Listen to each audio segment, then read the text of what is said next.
ladies and gentlemen. Welcome to Retro Warriors episode 410. Woo. As always, I'm your host, Justin Baker, and as always, I'm joined by resident old bastard, Chris Saturn. Hello. Hi. I thought my internet cut out. There was a pause. That's because I was really tempted to respond with Simpsons reference because it felt relevant, but then I remembered that nobody would get it. So it's fine. Yeah, well, only people with a pre-show would get that. And they had fallen asleep some time ago. I'm still a little sick because we recorded the last episode an hour ago in our current experience of reality. So it's in your listener experience, I've been sick for 2 weeks, which isn't true. But that also, you missed the first week I was sick because we didn't record. Justin just doesn't know yet that he's going to be sick for 2 weeks. God, I fucking hope. I fucking hope I'm not still sick the next time we record. That would be miserable. So extra coughing and throat clearing and weird silences from me while I mute myself to do so is going to be par of the course for this episode. As far as my week, I have gotten a wild hair and decided that I wanted to play. This is a little bit of explaining. Warhammer 40K. Oh, okay. Is a media franchise that I like. It is super grimdark and stupid and ridiculous, and the better versions of it acknowledge how stupid and ridiculous and over the top it is. And I like Warhammer 40K stuff. I do not like Warhammer 40K, the tabletop miniatures game. Right. I mentioned that before. I don't enjoy it. I don't like it. I don't want to engage with it. Okay.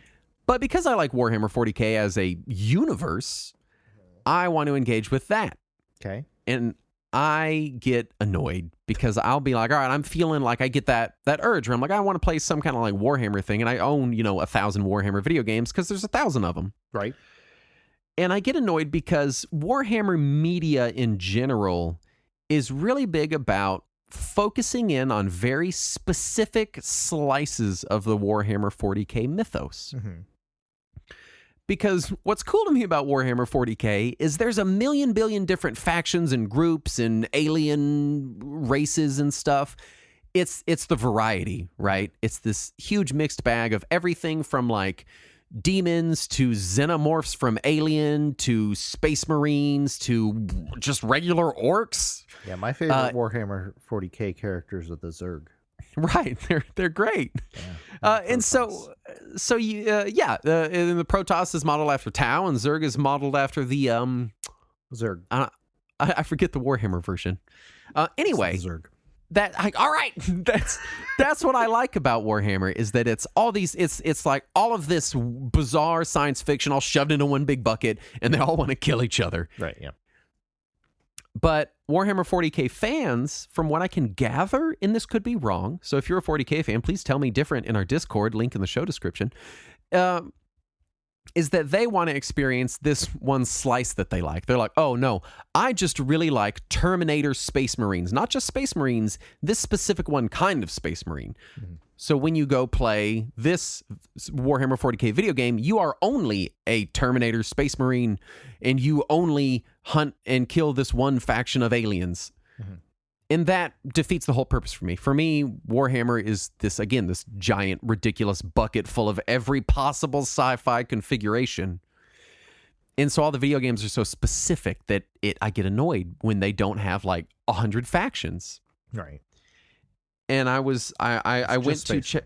Yeah, there most recently they had a strategy video game called I think the most recent is Demon Hunters, in which you play Grey Knights, which are a faction of Space Marines, and you only get to play Grey Knights. And you only fight this one specific type of enemy. So the tactical gameplay is really fun, but it's missing the variety. They had a game called Battle Sector, which is a strategy video game, and they released the game, and you could play as this one specific chapter of Space Marines versus whatever the Zerg are called in the Warhammer 40K. Yeah, versus the Zerg. And I'm like, man, it looks like a really fun strategy game, but I can only play as these two factions. And they released like 2 other factions as paid DLC, but that was it. Yeah. So I'm always drawn back to the original Dawn of War RTS game, which has like a dozen factions in it. And so I spent a lot of time playing just Dawn of War skirmish mode this week because I still maintain that it might be my favorite RTS of all time. And a lot of it boils down to the huge array of factions that all operate very distinctly from one another. And I gather that, like, StarCraft fans, that's what they like a lot about StarCraft 2 is that it's these multiple factions, but they're very asymmetrical and different from one another. Right. But still balanced. Right, but still balanced, which obviously they just cribbed directly from Warhammer, because that's Warhammer's thing, is they're like, you can be literal orcs holding swords versus xenomorphs versus actual demons from hell. Right. There you go. Enjoy. And so I every time I get that Warhammer 40K itch, I go play 5 Warhammer 40K games and then just go, I guess I'll just go back and play Dawn of War. Yeah. Because it's the only one with all the factions. You know what else is a good Warhammer 40K RTS?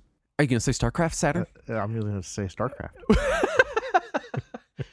Yeah, I just don't want to download Activision's launcher. Yeah, that's fair. I just don't want to fucking engage with that. And even then, Dawn of War still has way more factions than StarCraft. That's fair. And my favorite faction in Dawn of War is the ones that are just regular human people.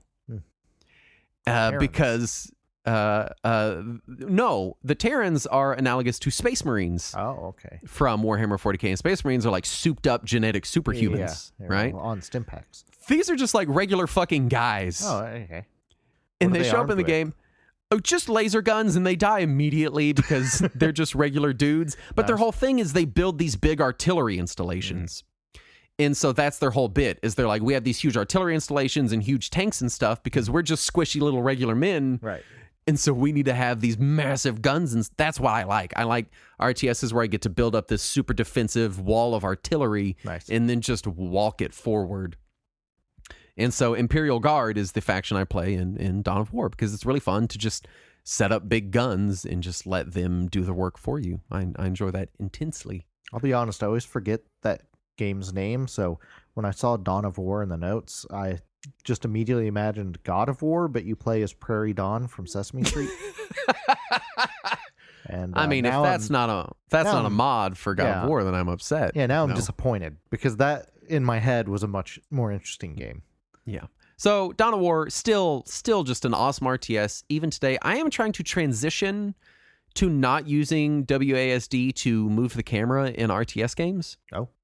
Because a lot of older RTS games just flat out don't support it. You have to use like hotkey remappers to make it even function. I would always just move the mouse around. That's what a lot of people do. But for whatever reason, I really hate not moving the mouse with WASD or moving the camera. I mean, because WASD, a lot of those are hotkeys to actually. They are hotkeys, and this is what people tell you because they'll be like, "Hey, you're ruining your micro by occupying your hand by moving the camera." Yeah. And I've never played RTSs. Like the amount of times I've played an RTS with another human being is probably in the single digits, just because I never had anybody to play them with. And now it's even harder because I'm playing like Dawn of War, and nobody in 2023 is fucking playing Dawn of War. Right. So I just play what's fun for me. I move it with WASD. So I'm trying really hard to transition to moving with the middle mouse or edges of the screen to get better at using hotkeys. Or I would use the mini map. If I was going somewhere further than the immediate edge of the screen, then I would just use the mini map and click to where I want to go. The mini map is hard for me because I feel like it's very small, so I always have to look at it for a second to kind of parse it. And I feel like I'm losing a lot of time looking away from the main action of the screen. And I know that this is untrue. This is how like real RTS players play is mouse move, mini map, middle click, maybe if it supports that. But it gates me out of a lot of older RTS games because it's unplayable. If I can't move the camera with WASD, and obviously I didn't always have this problem because Dawn of War does not support that. Yeah. And when Dawn of War was current, I played a shitload of that. Some RTS since then that I played more or as much as Dawn of War trained me otherwise. And I think it might have been Company of Heroes because after Dawn of War, Company of Heroes was my main RTS for years. And I believe it was, you could map it to keys. Yeah, see, for me, in most RTS games, I will have so many actions queued up that it does not at all interrupt me to look at my mini map. Because my dudes are doing their dude things that I told them to do. And so I don't have to be looking at every interaction. Right, and that's the correct way to play an RTS game. Oh, okay. I'm just a dum-dum, so I don't play them that way, Anyway, lots of Dawn of War for me. What have you been up to? I was playing some Guilty Gear Strive. Yes, how is that? It's fun. However, it dumped a lot more exposition at me than I expected. Oh, really? Like in the tutorial, they're telling you all about how Soul is like the savior of the world and all this shit. Obviously, yeah. But it's like in the battle sequence, so like he's standing there ready to attack. The other dude is standing there ready to attack. And the other dude is just like, so you're the savior of the world now. And Soul's like, don't bring it up. I don't want to talk about it. And it's like, well, I bet you better practice anyway. So go ahead and beat the shit out of me. And then it starts the round. And then before the next round, he was like, that was a pretty good job. But this time I'm going to fight back. So you better beat the shit out of me again. And they just won't stop talking. Granted, it's the tutorial.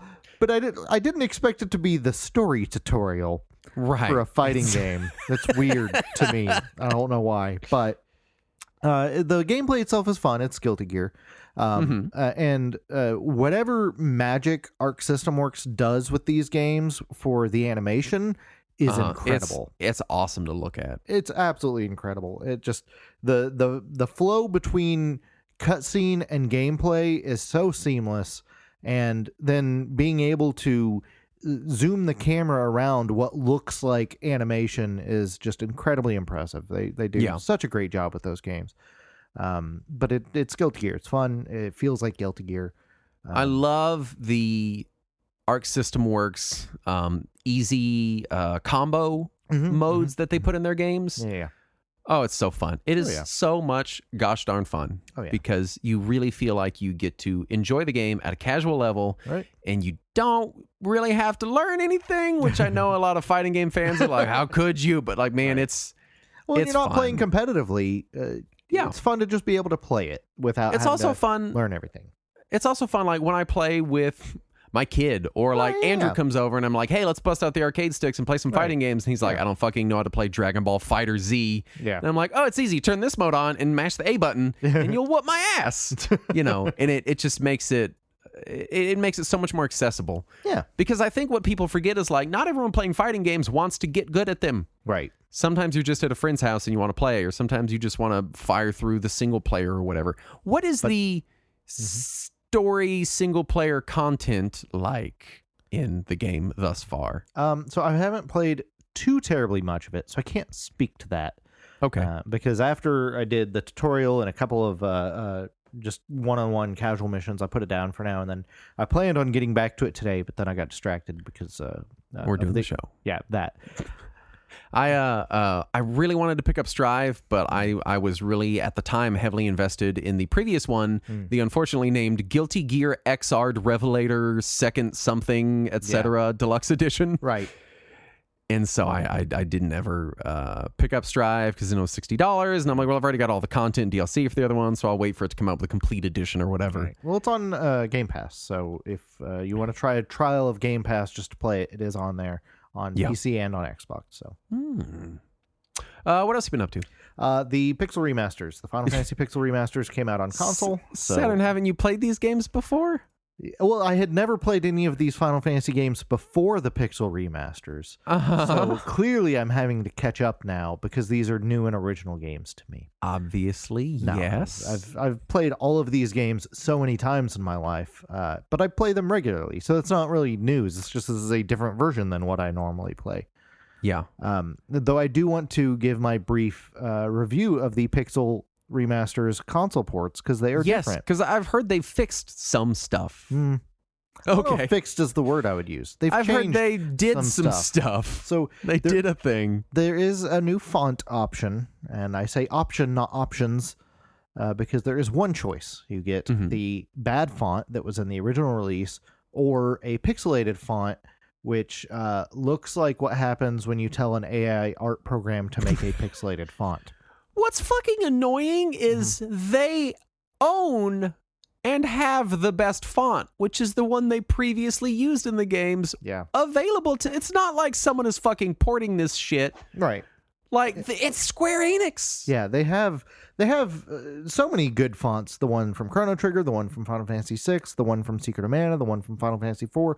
So many good pixelated fonts they could have used, or Usened, or they could have used the non-pixelated font, the modern font that was in the Japanese language version of the Pixel remasters that people were already using on PC, because it works fine and it looks fine. But no, you get the shitty super slim font, or you get this new completely lifeless dry pixelated font, which is a little too thin but readable, so it's fine. Yeah. However, there are some other new features. There is the ability to turn off encounters, which I'm always a fan of in JRPGs. There is a boost mode where you can enhance how much experience or gold or whatever you get, which is also a great thing, especially in Final Fantasy V, which has a particular amount of grinding to it. Yeah. But for me, I was most interested in how it would handle Final Fantasy II. Because if you don't recall, Final Fantasy II does not have experience points. I do my very best not to recall Final Fantasy II. Just in a general sense. You and the rest of the world, yes. So Final Fantasy II has no experience points. It's a lot like most of the Saga games or Final Fantasy Legend 1 and 2. Whereas your stats go up based on how much you do things. If you get hit a lot, your health goes up and your defense goes up. If you attack a lot, your sword ability or your bow or your whatever weapon you're using goes up. If you want your magic to get stronger, you have to use your magic a lot. And I was curious how it would handle that. And the way it handles it is you have growth boost, where whenever you would have seen a stat growth, it just goes up more than it would have previously, which allows your stats to get ridiculous. Right. Really like quickly. If you're actually playing the game, in air quotes correctly, it seems like it would be nuts. Yeah. Oh yeah. It gets insane. I was maxed out at 99 HP on all my characters because is that all? Yeah. Because there is also an option to have a compensatory HP gain, where every so many battles, it just awards you some HP. Oh, and how nice of it. I think it's like every 5 or 10 battles, it's just like now your HP goes up. And so that way, even if you don't take any damage, you still get more health constantly. Yeah. And so it does break the game, but it breaks it in your favor by a lot. And so that's fine, I guess. Yeah, in Final Fantasy II, that's perfectly okay, because that's otherwise a frustratingly annoying game. Yeah. And also they did fix one thing with Final Fantasy II specifically. I haven't seen what other fixes they've had in the others yet, but in the original version of Final Fantasy II and also in the original Pixel Remaster, any enemies that use any attack with a possible status ailment had a 100% chance of affecting you. So if the enemy could poison you, you were poisoned. You would get every single time. Which feels like a glitch. Yeah, and I'm pretty sure it was in the original. Unless you were wearing gear that specifically protected you from a status ailment, you always got it every time. So if you were fighting an enemy that could turn you to stone, you would instantly die that battle every time, because everyone would be stone. And they finally fixed that. This is the first version of Final Fantasy II that properly fixed that in all these years, so that it is a chance of getting affected, which makes the whole game just so easy because it's balanced around not that. Yeah. So yeah, it's nice. It's nice to see that they are still making some changes, but they have not taken those changes and brought them to the PC or mobile versions.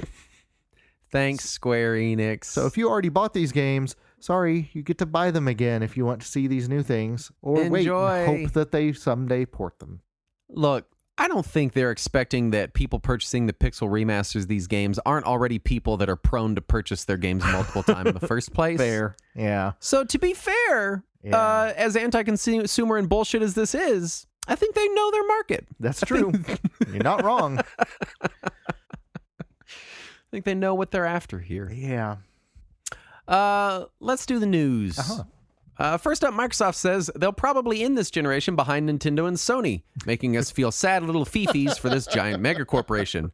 They continue to make deals with third-party cloud services after the CMA Rejection, again, making us feel sad little fifis for these megacorps. And the CMA has since come out and doubled down on their previous ruling and said not only are they blocking this merger, but they are blocking any further acquisitions that either company makes into the other. They cannot make any investments into the other companies until further notice. And it is rumored that Europe and America are probably going to approve this deal. So this is going to be a very awkward time for Microsoft and Blizzard for the next probably several years. Good. I'm just going to say good. Mega corporations need more awkward times. Yeah, right? I hope they have many awkward times ahead of them. Again, I think we said it before, like if I were to pick one of the big 3 game companies to purchase Activision Blizzard... Activision Blizzard King is their full name, I guess. Yeah. I would probably pick Microsoft, but I would like to pick nobody. Yeah, I would like to see Activision Blizzard King split into smaller companies rather than acquired by a bigger company. Ideally, that's what I would like. Like, if we got to choose our magical Christmas land future that for some reason still includes giant corporations instead of us choosing to not include them, but this is just how accustomed we are to this lifestyle. I would rather see them broken up entirely. And while we're at it, let's also break up Microsoft and let's break up Sony and let's all get giant armored mechs that we can drive around in on behalf of these corporations to enforce this all of this trust busting we're going to do. Obviously. I think Armored Core got us in a mood.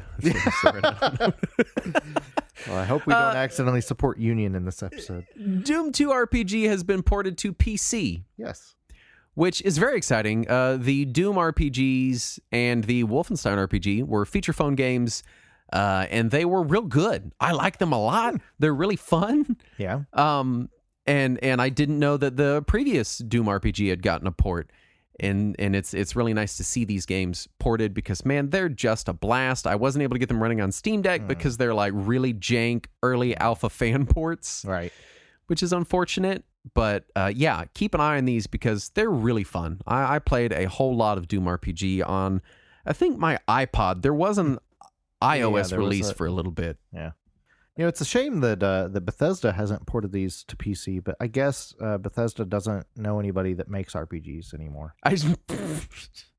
Who would they get, Saturn? Right, I can't imagine. You ridiculous person. Maybe they can farm it out to Square Enix. I hear they do a great job of ports. That'd be good.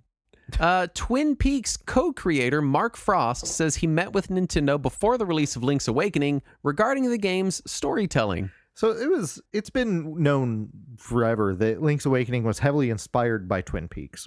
Okay. It was not known that the co-creator of Twin Peaks was actually involved in the situation. I was too young for Twin Peaks, so I've never seen it. I know almost nothing about it. It's weird as shit.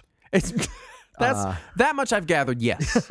Yes. I think it's on Paramount Plus, maybe. But it's I'm not going to stream it. I would just acquire not pay for Paramount. Is what I would do. Right.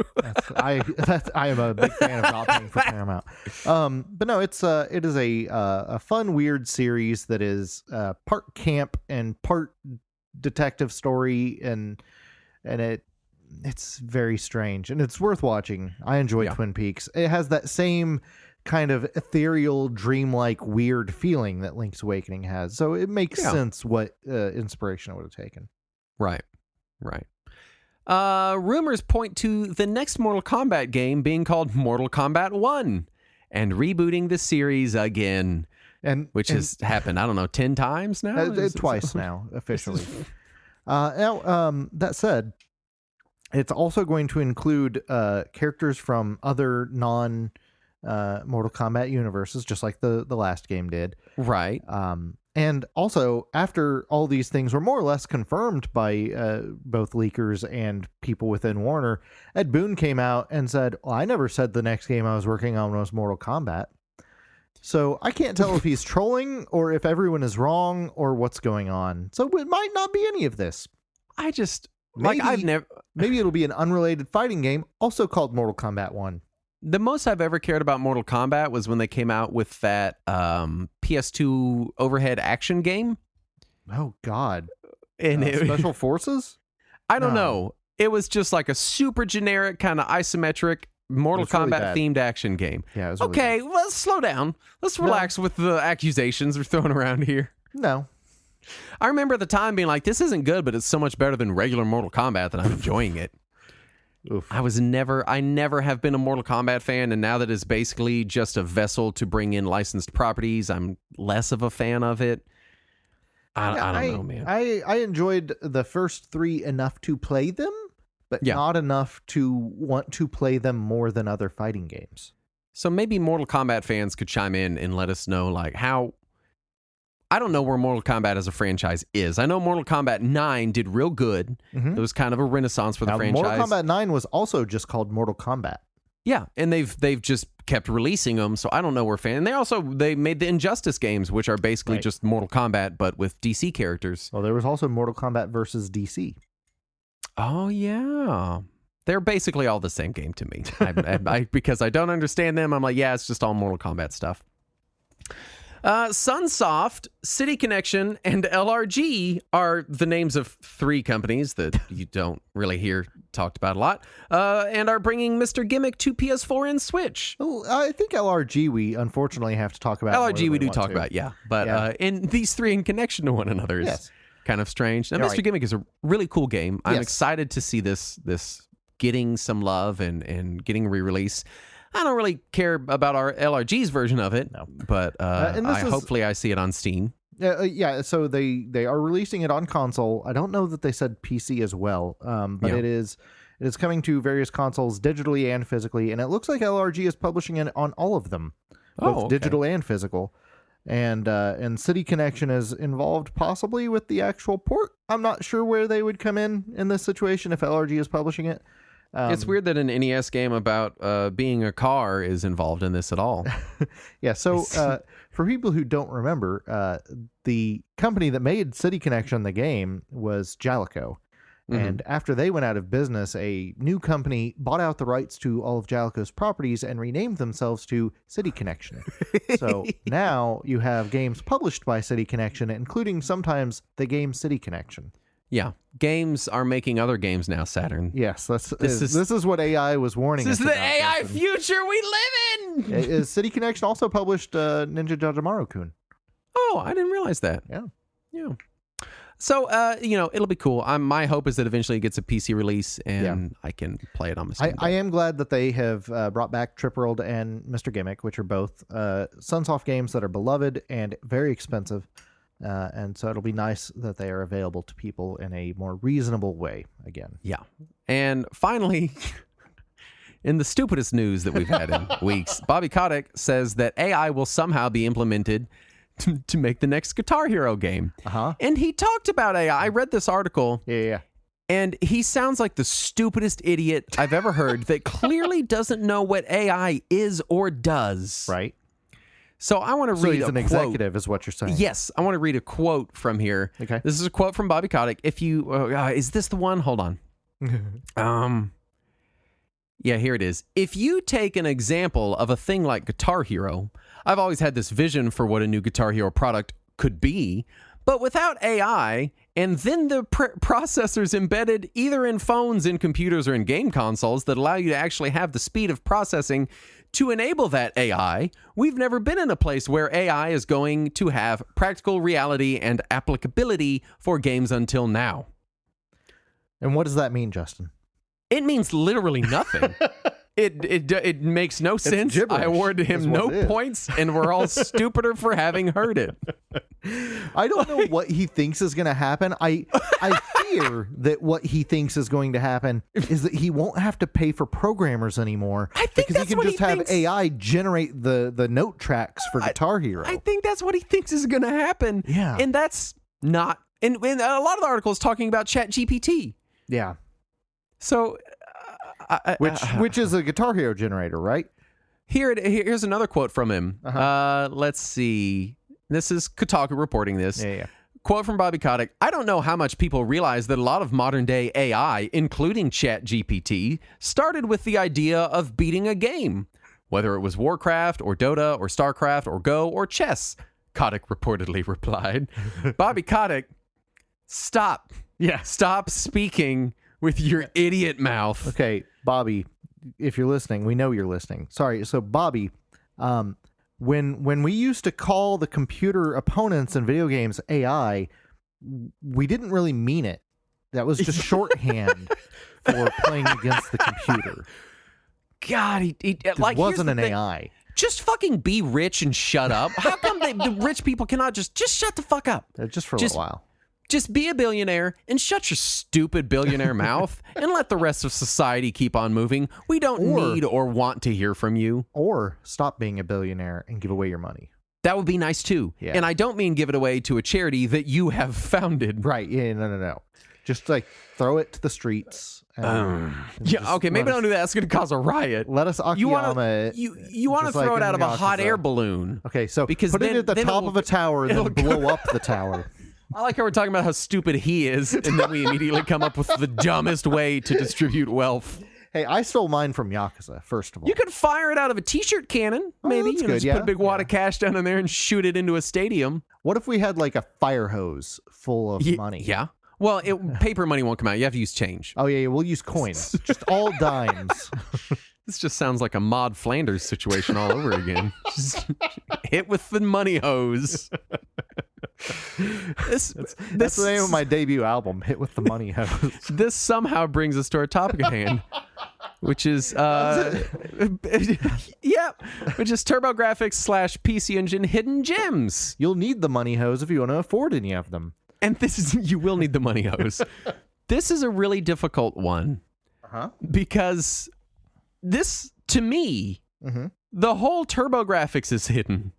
That is a difficult part of this episode, is because to a lot of people, the entire library is hidden. Yeah. And the problem, and especially with this specific episode, because let's be honest, we are a retro video game podcast, right? Yes, we are. The people we are talking to are interested in retro video games. Yes. And so there will be one of two camps going into this episode. People who are already fans of the PC Engine or TurboGrafx and have thus researched the fuck out of it, and they know all the games. Or the people who have never heard of the TurboGrafx or PC Engine, and they have not yet had a chance to research all the games. Yeah. And so for one of those groups, every game is hidden, and for the other group, no games are hidden. And that makes this a difficult episode. I feel like we have a decent representation of both camps here, because I was unaware of the TurboGrafx.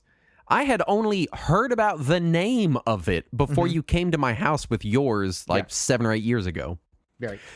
And so I had a very different experience with it, because, I mean, you grew up with the system. Yeah. And have been a longtime fan. Yes. And so it was interesting doing this episode, and I was like, all right, here are my picks. And you're like, yeah, 2 of those are very common Turbo games. And I'm like, if you fucking say so. I didn't even know the Turbo. Like, to me, and you put it in the notes, you wrote all the Turbo games that aren't Bonk. Yeah.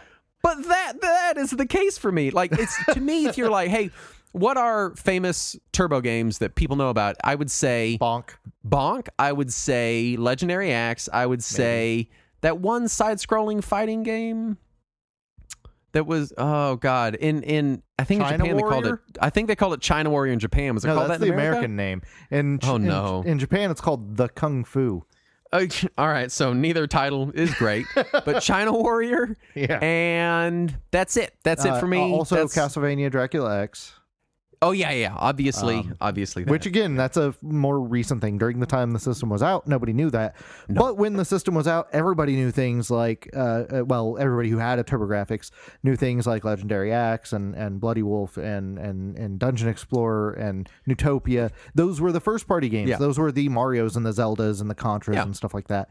But now, a lot of the people who look back at the console maybe either skip those because they seem generic, or they skip them because they didn't know about them, or they skip them because those aren't the ones people talk about, because a lot of the people who try to sell people on the TurboGrafx immediately jump to games like Dracula X, which is amazing, and that's great, and you should play it, but it skips past a lot of those, big first-party games on the system.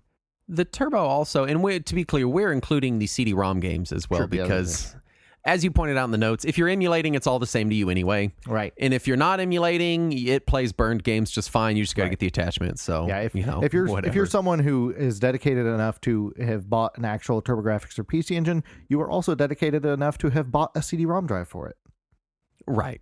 And so because we're including those, it makes this whole episode weird because the PC Engine really straddles the line between early 8-bit stuff and the generational leap to 16-bit stuff. True, yeah. And like if you're playing later era CD games, you would have, like in isolation, comparing later era CD games to like China Warrior. Oh, yeah. You would have been hard pressed to find someone on the street and have them think that was the same hardware. Right. They would have been like, this is barely a Tiger Electronics handheld game, and this is Sapphire, which is fantastic. Right, yeah. It is, so it's weird. Scope, it's weird. That's our disclaimer. I mean, let's be fair. The system ran for 8 years in Japan, between 87 and late 94, early 95. So there was a lot of range there in that time, and the style of games evolved during that time. The presentation evolved, the gameplay styles evolved. So there was so much change in the industry during that time, and you can see it in the systems library. And plus, the early games weren't even built with the idea of you saving your progress on them. Yeah. Because they were just hue cards and they didn't have batteries. Yeah. And the TurboGrafx came out before Zelda came out on the NES, or at least the same year anyway. So they weren't really built with the idea that you would save and continue later. So there was a lot of games with passwords, which got giant. So a lot of the early PC Engine games remind me a lot of the weird pre-Super Mario Brothers NES era, or Famicom era, I should say. That couple-year gap where people were playing stuff like Nuts and Milk, and you're like, man, this seems like real bad compared to everything after Super Mario. And it's like, well, yeah, because that was the watershed moment for the Famicom, where it was like, hey, this is a big deal now. It's tough to compare Clu Land to Mega Man 4. They feel like they're completely different animals. Absolutely. So let's get into our lists. I do want to say, don't purchase any of these. No, don't do that. It's just That's a bad idea. Turbo games are crazy expensive. Yeah. PC Engine hue card games were sort of affordable-ish for a while, and even those are starting to really climb. Yeah, fortunately, flash cards are available. The newest EverDrive will actually play CD-ROM games right off of the hue card. Yep. You don't even need a CD-ROM attachment. And the Super SD system, is that what it's called? Oh, hell, I don't remember what it's called. The Terra Onion one. Yeah. That one also will play both HuCard and CD-ROM games. So if you do, and have I think also upgrades the video output, right? Yeah. Doesn't upgrade it to component, like it just snaps onto the butt as an option. Yeah, and there are even options if you just have a TurboGrafx or a PC Engine. There are cables that will do RGB output just from that port on the back that you plug the CD-ROM drive into. So if you have an EverDrive, you just plug a cable in there, plug RGB or component to your TV, and away you go. Yeah. So first up, my first game is Dungeons and Dragons: Order of the Griffin. Yes. Which and I picked this game port from a PC game. No.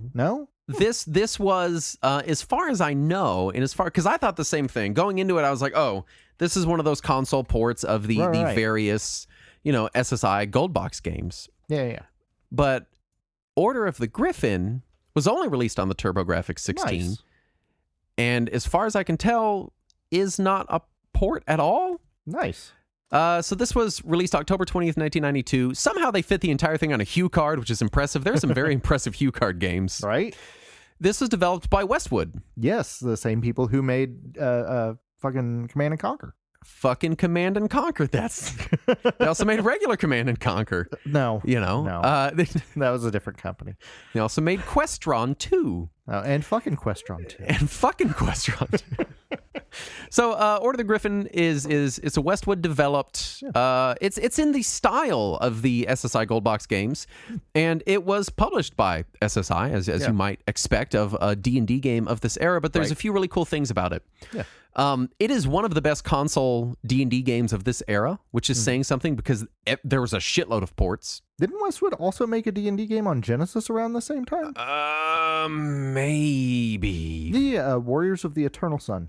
I've not played that one. Is that the one that's Dark Sun? Well, you wouldn't know. It's great that for a second you thought I would. I didn't mean to be that condescending. You wouldn't fucking know. But so it properly utilizes the controller and distills the entire essence of one of these SSI Gold Box style games down to just a few buttons. Yeah. And doing so, it removes a shitload of tedium. And so it's nice for people like me that I don't have nostalgia for these Gold Box D&D games, but I want to enjoy them because I enjoy a lot of these properties. Yeah. It's difficult going to the PC games because they're very tedious. Yeah. They're very tedious to navigate. And being able to navigate this with basically 3 buttons is really a breath of fresh air. It's very nice. Nice. It has a traditional overworld with random battles in town and in dungeons. It's first person. You can just attack with the A button, which is just so nice. There's no button. Or the one the Roman numeral 2 button. Yeah. You can there's no this is the thing I hate. When people port these kinds of games, they'll often give you a mouse cursor that you move around with a D-pad to click on shit. Yeah. That is so fucking tedious. It cuts that out entirely. Nice. It's a very good looking game. It is a good sounding game. It is a full-blown, one of these Gold Box style adventures. And what I love is it is set in the nation of Karamakos, which is the nation within D&D's Mystara setting. And Mystara is just a really awesome setting in D&D. And in D&D, AD&D 2nd edition, they had this explosion of we have 100 different settings. So you can play your game in this post-apocalyptic Dune-style Dark Sun world, or this traditional Arthurian legend Western fantasy world, or Mystara, which was always sold to me as imagine a world where genies power steamboats. That's basically Mystara. And I was like, yes, this sounds stupid and awesome. I love this. Can I imagine it as Barbara Eden from I Dream of Jeannie? I will allow it. Yes, I will. I will peddling it? Yep, I'll allow it. But it's also what the Sega Saturn and arcade D&D games, was it Shadow of... I think one of them's called Shadow over Mystara. I believe the other one's like Tower of Doom or something like that. Those are also the Mystara-based D&D games. And it's a really cool setting that I feel doesn't get enough love. And it's a really fun, easy-to-play version of one of these games. Nice. To the point that I like very much, if you're like, hey, I tried to sit down with the Gold Box games, but they're just too antiquated and clunky for me to play, go play Order of the Griffin because it plays great. Nice. It's awesome to play. I had a lot of fun playing this game, and it looks really good. It's a really good looking game. What's your first story? As a TurboGrafx fan, as somebody who's been following the system for decades, I would like to add to your review of it that was a very, very late HuCard game because it came out in late 92. Yeah. And by then, HuCards were basically dead compared to CDs. And it's one of the very few US-only HuCard games. Yeah, it was only released in North America. Right. And on the front, it advertises 16-bit graphics. Well, every TurboGrafx game advertised 16-bit graphics on the front. Oh, did they all? I didn't realize they all had it listed on the front like that. Yeah, I believe they all have that listed. At least most of the HuCard-based games had Wasn't it the Turbo kind of like fake 16-bit in the realm of like... I don't know why you have to be bringing I thought it was like it just had 2 8-bit processors and they called it 16-bit. Was that not the case? No, it's an 8-bit CPU and a 16-bit graphics color, 16-bit okay, something. Right. 16-bit something with the graphics. I think it was 16-bit color depth or something, but it was technically an 8-bit processor. Yes. Yeah. Oh, also, I wanted to mention it uses the basic D&D rule set for people that know D&D rule sets. The BX D&D, like the 1981 version of D&D rule set, which is really weird to see a game not using AD&D 2nd edition in 1992. Nice. But yeah, so it's just awesome. It's a fun game. What's your first pick, Zach? Now I'm hoping that by the time we record our next episode that you've tried the Genesis game that Westwood also made. Now I want to. Yeah, just so you can tell me if it is any good. Anyway, So yeah, my first game that I'm choosing is FX Unit Yuki, which was released in April of 2018. Are you sure this isn't the name of some expansion hardware for the PC Engine? Because that's what it sounds like. It does. It is not. It is based on a webcomic I've never heard of. Mm-hmm. But I had seen it on Kickstarter, and the guys that put it on Kickstarter said, we are making a new TurboGrafx game. And that was really enough for me. That was literally all of the motivation I needed to give them my money. And then promptly forget about it, and 4 years later receive a disc in the mail. But it is actually pretty fun. It feels very Vallacy, in that you play, early Vallacy, I hope. Yes, yeah. Before Valis went that route. Yeah. But it feels like a kind of a more polished spiritual successor to Valis, and that it is still your action platformer. And there's some little cutesy Sailor Moon-y transformation sequences and stuff. And it is really charming graphically. The music is really solid. They also released ports for Genesis and Dreamcast, which are also homebrew, obviously. Yeah. And they released them all in 2018 and 2019. And the TurboGrafx version, I think, went out of print first, but the ISO is obviously floating around out there. Right. And so you can check it out, and it's pretty solid. It's for a fan-made homebrew game for a, by that point, 25-year dead console that by that point few people had heard of. It's actually really solid. It's surprisingly fun. Yeah. My next one is one that almost didn't make my list because I can't tell if it's good. Okay. It is a game called Drop Off. Okay. It was released in 1990 in North America. It was developed by some company called ISCO Incorporated. ISCO Incorporated. I don't know. And published by Data East and NEC in Japan and North America, respectively. Yeah. And it is a super weird game. Wikipedia informs me that it's a copy of a game called Cluster Buster, which was released on the Deco cassette system. Oh, yeah, that was Data East's cassette system. Yeah, but this is a ripoff of it, not developed by Data East, but published by them in Japan. So I can't tell if someone just ripped it off and they're like, yeah, that's kind of like our game, we'll publish it, or if they hired these people. I don't know. That's weird. It's basically like Breakout combined with Puzzle Bobble, but you can move vertically too. This sounds amazing. It's very weird. So fruit is coming down. You have a Breakout style ball and a paddle that you're bouncing around, but you can freely move around the screen. You just don't want to touch anything. Yeah. And you have a bar at the bottom of the screen that the ball can hit a couple times before it disappears, but each time you hit it, it refreshes the bar. But the fruit is coming down, and if you can hit it, like, you can break it off, and it will drop off a whole section, like in Puzzle Bobble. Yeah. And it's just really super weird and fruit-based, a lot of fruit-based gameplay. And it's just really strange and interesting, and it's such a weird mishmash that it's kind of hard to get a handle on playing it. But I looked up the cover. Yeah, it's just like an apple, isn't it? No, it's like a pinball bouncing off of an apple and hitting a human skull. Yeah, that sounds about right. Yeah, it's a weird game. Critics seemed equally confused about it as I was, and I can see that. It's one of those games that is a weird mishmash of familiar things, but you kind of got to put in time to get used to what this game wants. But I think it's a pretty cool idea for a puzzle game. Yeah. It definitely was engaging to me, at least for a little bit. And really just having that Puzzle Bobble hit the thing at a choke point and drop off a whole section of it thing is cool to me. Right. I believe there are power-ups and stuff. I didn't get far enough because I'm very bad at the game. It's just a really neat game. It's a really neat idea, and I'd never even heard of the damn thing. So I didn't say this at the beginning of the show. The way I went about picking my hidden gems for this episode is different than I normally do. Okay. A lot of times what I'll do is I will look up other hidden gems lists just to see what other people are putting down, so I'm not just regurgitating other hidden gems lists. Oh, that makes sense. Also, the idea of hidden gems has been such a thing in retro gaming for so long that a lot of games have become not hidden gems by virtue of always being on these lists.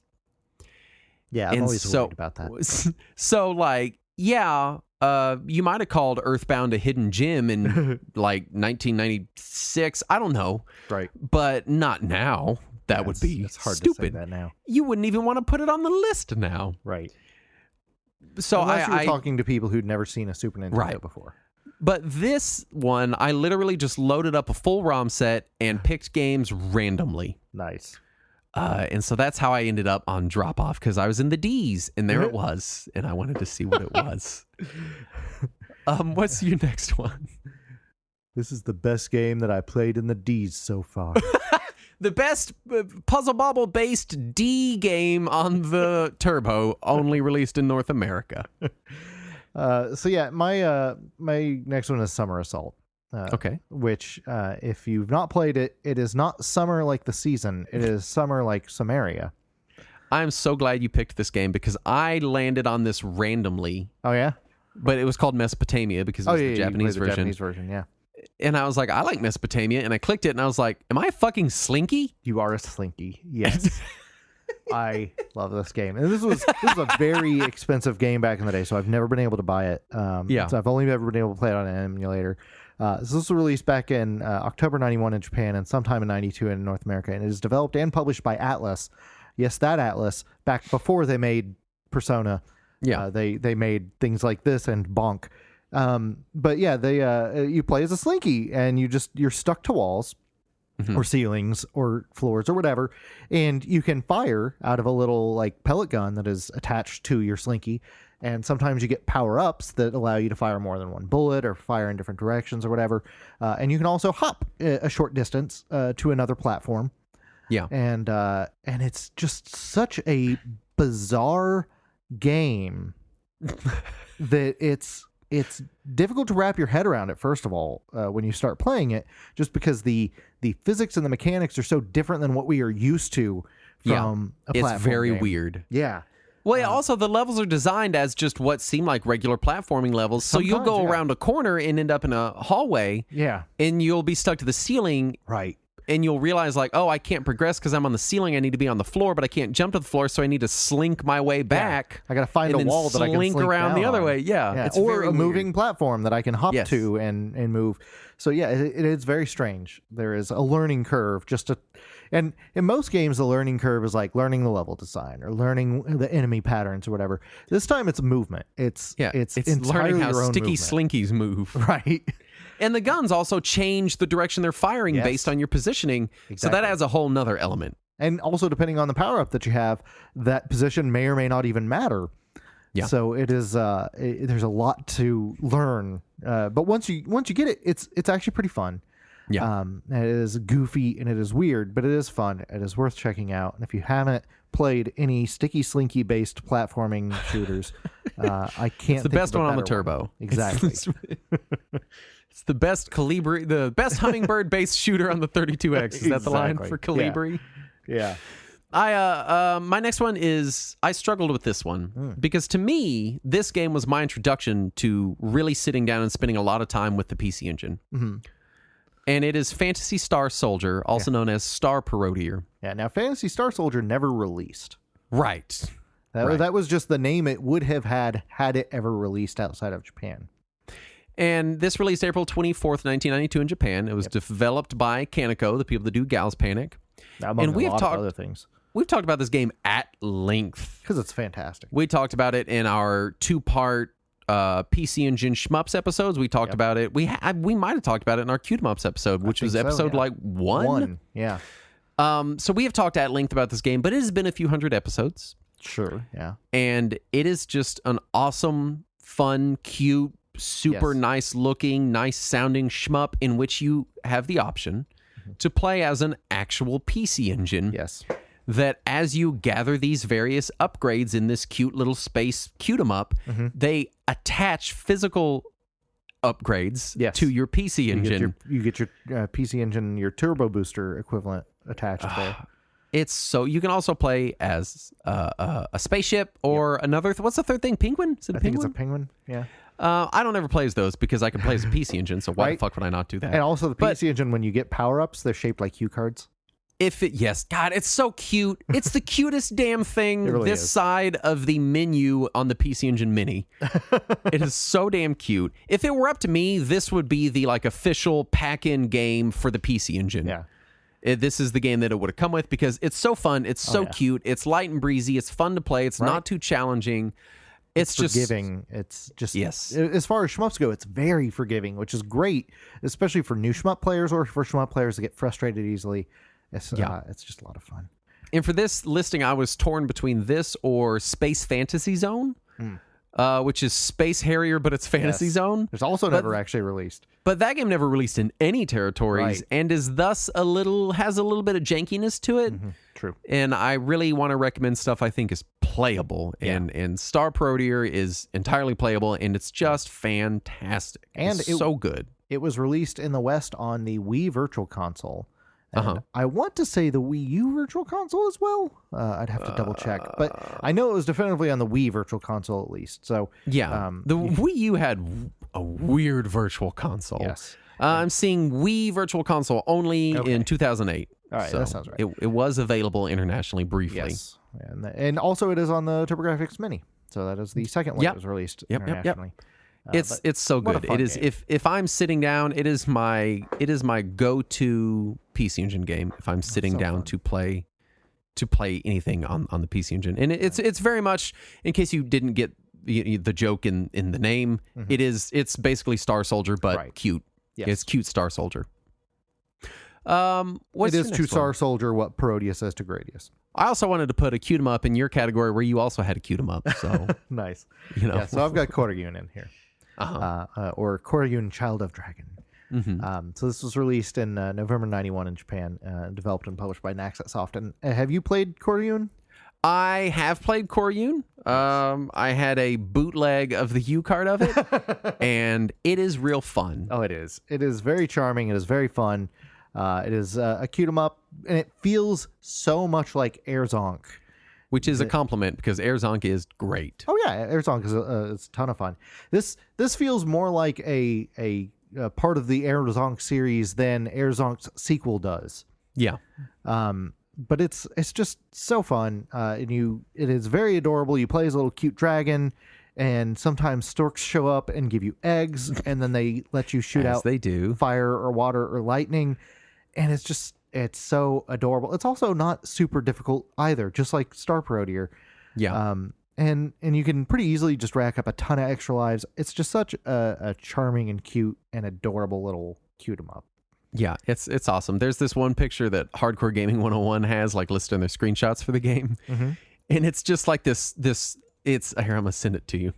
It is the cutest little cartoon fucking Stegosaurus that I've ever seen in my entire life. And it just makes me want to play Koryun because god damn it, that thing is so cute and about to get just blasted. So that's what I do to cute things. I just blast them. I also wanted to note that when I was looking up some additional information for Koryun to put in here, I tried searching for it on Wikipedia, and they don't have an article for it. Not at all. No. They recommended that I instead look up the town of Corydon, Indiana, which I believe is where Butt Drugs was from in that one internet video. Oh, there you go. It's the home of Butt Drugs. The home of Butt Drugs. My number 4 is a game called Psycho Chaser. Yeah. This was released 1990 on the TurboGrafx 16, developed by Sting Incorporated, people that did Knights of the Nightmare, Dokapon Kingdom, bunch of other Atlas stuff. And this is the synopsis, and I just put it in all caps because it was funny. But it starts with, in space year X2981Y. And I don't know who thought it'd be like spacey to put letters in the year. Well, that's what we do eventually. We just start adding letters in there.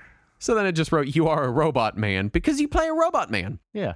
It is pretty much a shmup where you control a vertically running robo-man who has powers that you get to upgrade as you progress through the game, like you increase his strength and his speed and stuff.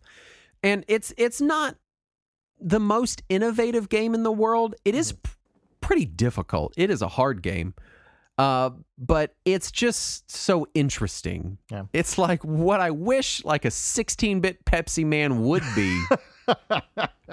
And it's just a cool idea where you play just this guy running. I don't know. I don't know what drew me to it, but I played a good chunk of Psycho Chaser, and it's just a lot of fun, and it's a shmup that is just kind of really different on a system that has a whole lot of you're a spaceship doing spaceship thing shmups. So that's what made it feel kind of stand out to me. But it's just a really solid shmup. I like the upgrade mechanic. Visually, it's got big sprites. It's very different looking.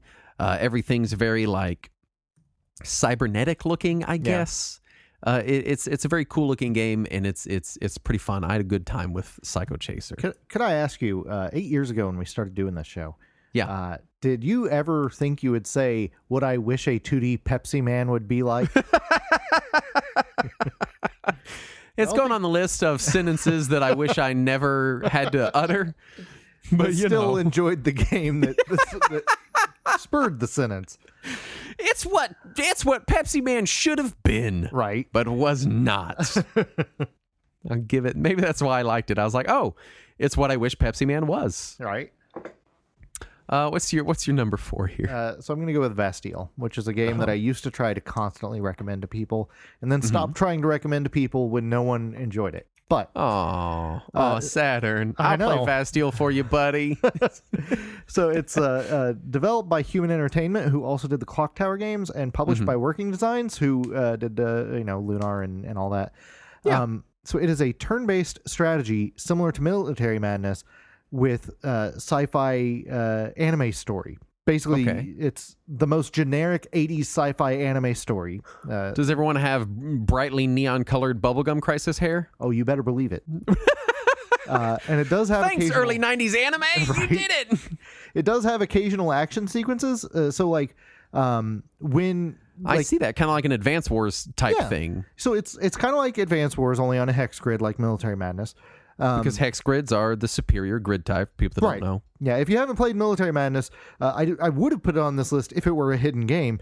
It is just Advance Wars with a hex grid, and it's fantastic. But so you've got your Military Madness style hex grid, but then when you go to fight, instead of you just watching the two things fight, you'll get dumped into an action sequence where you actually have to control the unit and fight the other unit.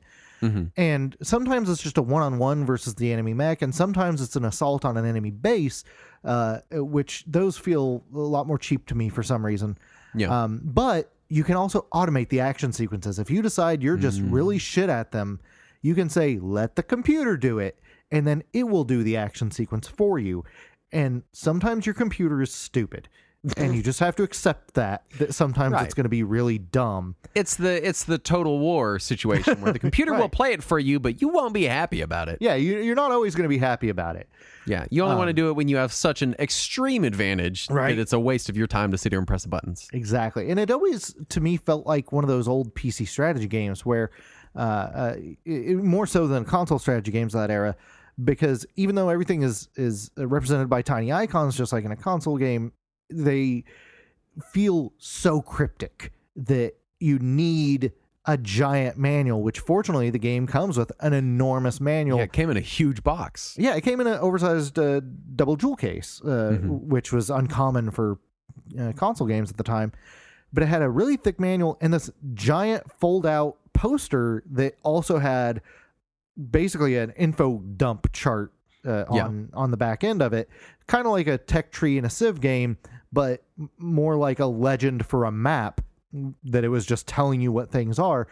And that's unfortunately basically required for the game because of how little explanation is done in the game. But it's still really neat and interesting once you can learn those mechanics. It is a nice strategy game.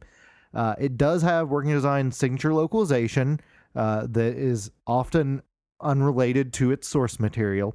And it also has a lot of long voice cutscenes with no subtitles that you usually can't skip, which are awkward because they do have that early CD game mixing where you can't hear the voices over the music. Right. And so they're talking at you. You just have no idea what they're talking about.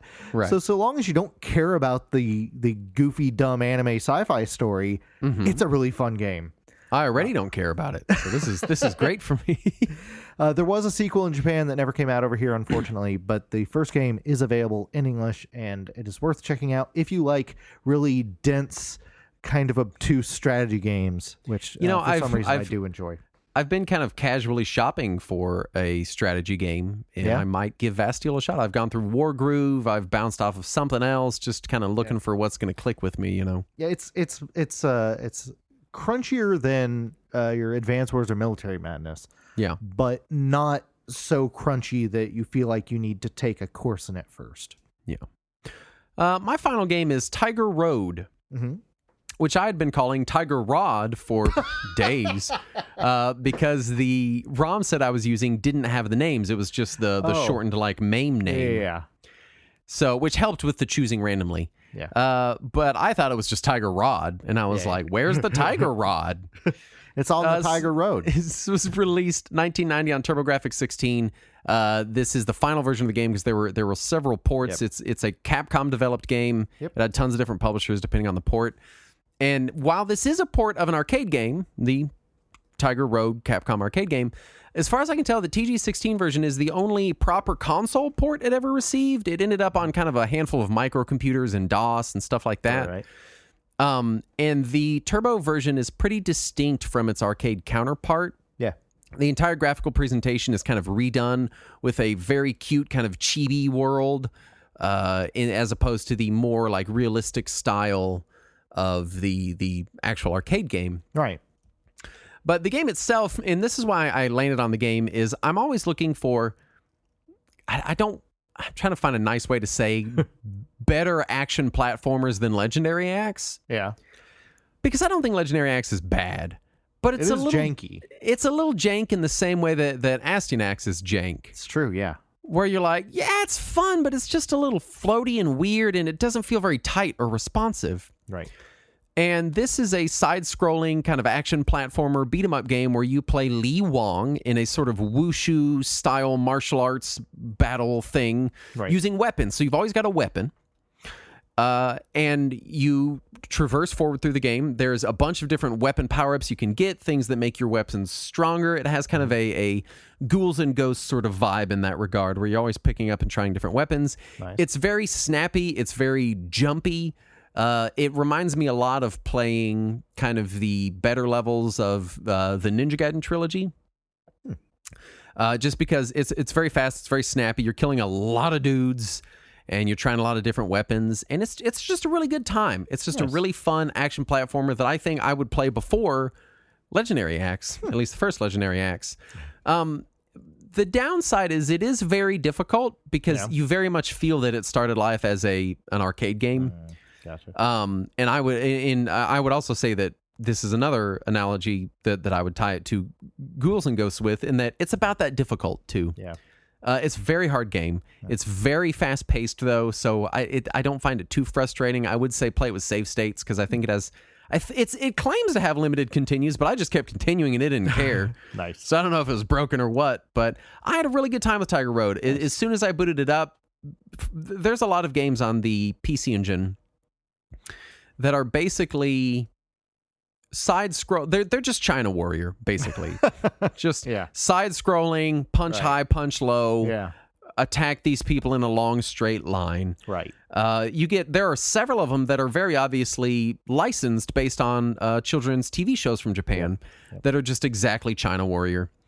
And there's one that I played where you start off as a guy, and then 2 seconds into the level, you kill a couple people and then transform into like some kind of Sentai dude. But then you still have the exact same attacks, so it doesn't fucking matter. Is it Keith Courage? No, it's not Keith Courage. So when I booted up Tiger Road, I was like, oh, it's another one of these weird kind of China Warrior clones, I guess. Right. And that was me vastly underestimating it. So I ended up having a really good time with Tiger Road. Nice. And it's good. It's a fun game. Yeah, I really dug on that era of games where often the microcomputer ports were fairly faithful to the arcade original, while the console ports would take a lot of liberties to make them more, gamey, and less quarter eaters. And I always appreciated that. I meant to play the arcade version to compare. I would say like this doesn't feel. I don't know. It doesn't feel brutally, unfairly difficult. Yeah. But it does fire a shitload of enemies at you at a time. And so just it feels very Ninja Gaiden. It really does. Nice. Where in Ninja Gaiden, like you're flying across the screen going very fast because it's a very fast, snappy game. Yeah. And then they'll throw like 5 guys at you all at once. Right. But I would be interested to see difficulty wise how it compares to the actual arcade version of the game. Yeah. You know? What's your final game here? I'm gonna go with the real weird one and go with Splash Lake. Oh, that's the name of my favorite water park, Splash Lake. And from the cover of the box, you'd think it's based on a water park. Oh, I see. So it is. It was released in June '91 in Japan, '92 in America. It is a standard CD-ROM, not a super CD-ROM. Same with Bastille, actually. They're both just standard CD-ROM games. They don't require the Super System card. Interesting.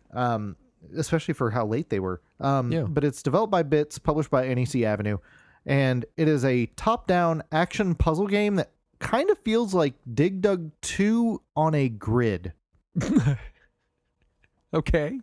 And you play as an ostrich with no legs, like normal. Yeah. And it's just a really cutesy kind of arcadey action puzzle game where you are trying to drown your enemies by destroying the ground underneath them so that they fall into the water because nothing can swim. It's funny, there was a game that I was playing for this show that almost made it on my list that felt like Dig Dug 1 a little bit because you're traversing this top-down kind of Pac-Man maze thing, picking up treasure chests, but you can dig holes and enemies fall into them. So it's weird to think of what that is. I can't remember now. It's I don't know. It'll come to me. But no, this is it's very charming. It's very cute. It does have really good quality music. It's on CD, but and the music is super catchy. However, because it is that CD quality music, anytime it has to change or repeat tracks, you get that signature pause of those early 1X CD-ROM drives trying to switch over to the next track. Which is probably my biggest complaint about the game is that moment of silence at the beginning of levels, or maybe my CD-ROM was dying. And then every now and then it'll throw a boss character at you, which is cute and large. That's one of the things I always loved about the Turbo back when it first came out, is compared to the NES, bosses always looked enormous in Turbo games. Yeah, they did. Huge sprites, right? In a lot of these games. Yeah, like I feel like we keep trashing China Warrior, but it had massive sprites, and that's what people liked about it. Oh yeah, that was the big selling point. I remember seeing commercials and things on like Video Power or whatever, where they're like, "Look at how big these sprites are." Yeah, and it's a garbage game, but that dude looks enormous on the screen. But no, it's a fun game, and one thing about Splash Lake is once you've finished all the levels, you'll get this list of items so you can see which items you collected, because each level has an item that you can collect if you do certain dumb things like jump in certain areas or hit the ground in certain areas, and it'll make an item spawn and you can grab it. And if you get all of the items, it unlocks an additional set of, I think it's 60 total levels. Oh, a second game, basically. Yeah, you get a second game. And those levels also have items. And if you get all the items in those levels, it unlocks another 60 levels. Oh my God, how many games deep is it? Just the 3. Oh, okay. Well, I guess we know then. Yeah. But and it obviously does get more difficult as you unlock the additional levels. But it felt nice to, suddenly have double the game and then triple the game. Right. That's the kind of thing you don't get from games anymore without paying for DLC. Yeah, no, that would be the DLC. Right. You buy the season pass and you get 180 more levels. Right. So it is. I always appreciate older games that do that to you, where it just suddenly, you've unlocked double the game you just finished. Yeah. Which brings us down to honorable mentions, and I like that you broke these into 2 categories, because again, especially if you're in America, everything on the Turbo is hidden. Yes. And so you broke it down into 2 categories entitled "Not Hidden Enough" and "Not Gemmy Enough." Correct. Yeah, I figure that's the 2 categories of things that are not hidden. And I moved stuff back and forth on these lists quite a bit. Yeah. So I don't really know how I want to tackle it. I guess I'll just mention a couple. I really liked Bloody Wolf. You let me know that it was not hidden at all.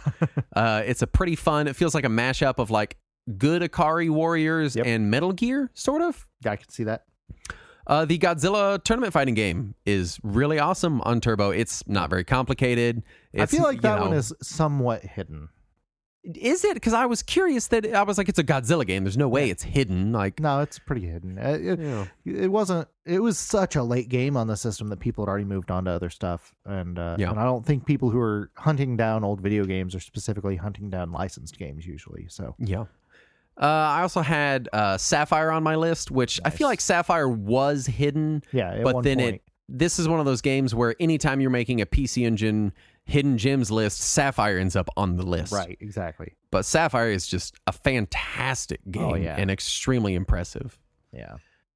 My not Jimmy enough picks were Burning Angels, which was just a really fun shmup. It was pretty forgiving. You got to pick between two distinct, very different ships, and then after you beat the first level, you realize that the draw of the game is that all the people piloting the ships are women in lingerie. So I didn't realize that, but up until that point, I was like, this is pretty fun, and I kept playing because it was a pretty fun shmup.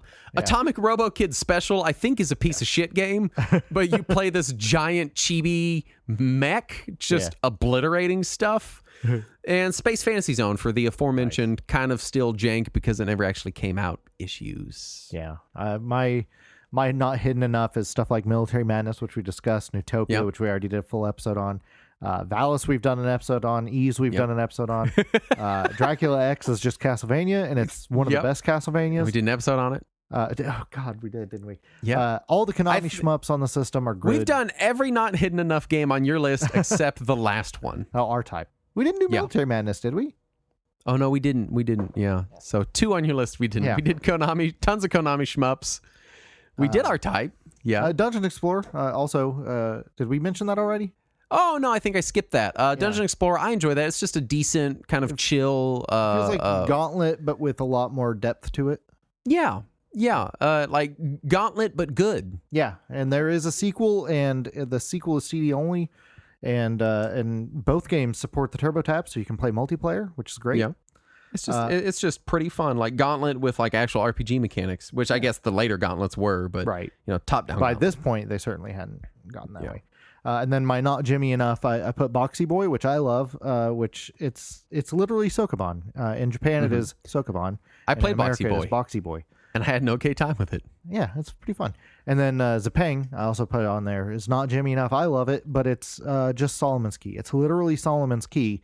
But for some reason on PC Engine, they decided to make it a tie-in with some Japanese movie that I've never heard of, and it gave it the stupidest cover art you could possibly imagine. But it's just Solomon's Key, and you can play that on NES, and it's just as good there. I don't know. We've covered some pretty bad cover arts. I don't think it could be worse than Pac-Man with a wiener. That's true. Some of the other ones we've covered on the show. Did you look at the cover for Zapang though? I did not. No. Oh, yeah. Yeah, you should. Let me look at this. I want to see what this. Look up Zapang PC Engine and take a look at that cover. All right, let me see here. There's a flute. There's a flute involved. And why? What is it? Oh no! Oh, this isn't like the movie cover. No, that's the game. Oh, this is terrible. The guy has a mullet. Terrible. He has a hardcore. It's a mullet ponytail. Yeah, you don't often see mullets in Japan. But you also don't see the mullet ponytail combo very often. That's a heck of a combo. Usually they let it hang, you know. I think he was going for an anime look and failed. Oh yeah, definitely failed. Failed spectacularly. Yeah. I almost added a third category, which is I wanted to call it something like B- tier shmups. There's a lot of those. Because we have done 2 full episodes just on PC Engine shmups. And we left out like at least a dozen, maybe 2 dozen shmups that I randomly ran across. Yeah. There's so many shmups on the system. Most of them are just kind of all right. Yeah. Pretty fun. To the point that I kind of want to do a third PC Engine shmup episode and just have it be called like the B Team or something. Yeah. You know, once you're done with Air Zonk and Star Soldier and Star Parodier and Sexy Parodius and everything else, then come over here and play these things. Play these ones, you know. But I ended up not. So there's, I think what I love about the PC Engine and by extension the Turbo is that there's still so much of this library to be explored and for me to experience. Yeah. And again, like we said at the beginning of the show, it's such a vast disparity in quality and technology contained within this one system that it's you don't know what you're going to run into booting up a PC Engine game. It could be basically a Tiger Electronics handheld game with color, or it could be Sapphire. Yeah, you just have no idea where you're going to land on that spectrum. You have a good guess based on if it's on a CD or not, but that's still. There's still some CD games on the system that are barely bringing anything to the table. And there's also HuCard games like Order of the Griffin, which looking at it, I would have totally assumed was a CD-ROM game. Right. So it's all over the place. It's a wild system. Right. So there was... And it makes me sad. This is something I mentioned to you back when I first showed you my TurboGrafx, however many years ago that was. Yeah. It makes me sad that so many people who are big fans of retro games completely miss this system. They did not even know it existed. And so much of the library is not just hidden to them, but non-existent to them. And there's just so much worth playing here. Even if some of it is kind of cheesy or not very in-depth, there's still just a ton of stuff here to find. Yeah. Well, plus, I forgot what I was going to say, so... There goes that. Perfect. There goes that thought. It's a great system. I had a really hard time doing. I thought this would be really easy, but I actually had a really hard time kind of selecting because it's like, do I want to? I don't know. It's so hard to compare all the games in the PC Engine library. Yeah, I was fighting with myself about what to include or not include, just based on either whether or not I thought people had heard of it, whether or not I, thought it was better than other games on the system. So I'm with you. Yeah.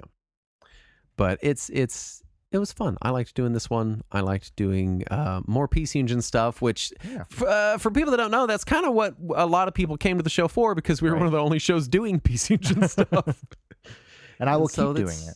And yeah, absolutely, because it's an awesome system. I love my just like our awesome website that you can find at patreon.com/Retro Warriors, where you can download other things that we did and you can listen to them, and it's mostly us talking.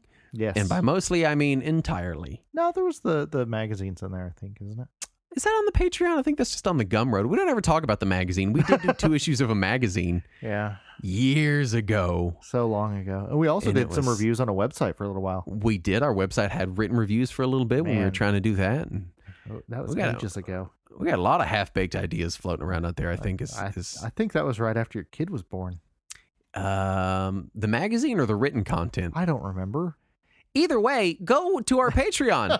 Patreon.com/Retro Warriors, and go rate and review us on your podcatcher of choice, whatever it may be. I don't care. I don't care where you listen or how you listen. Just go rate it. Go rate it and review it. Podcatchers? I've heard the term podcatcher many times. Huh. That's a new I like term. it. I like the idea that they're just hurled out into the internet and you have this big net that's catching them. I was thinking like a dream catcher, but for podcasts. Yeah, kind of. It's kind of like that. Hang it above your head, and every now and then it catches, whatever B-tier celebrity you listen to. I like that. As much as media has been siloed off into all these different corporations, podcasts are kind of up there with email in that they're still using weird ancient internet technology. Basically. It's just RSS down at the bottom of it. Yeah. Still is just RSS. Yeah. Anyway, we want to thank the following patrons for their kind donations, starting with Intergalactic Mayo Force, here to deliver your load of mayo. Thank you. And Casey McGinty. Mike Rotondo. Norman. Zero Scroll Fernando Benavides. Chris Minocci. Chuck Angeline. Dave Nelson. Matt Kovacs. And Jerry Voz.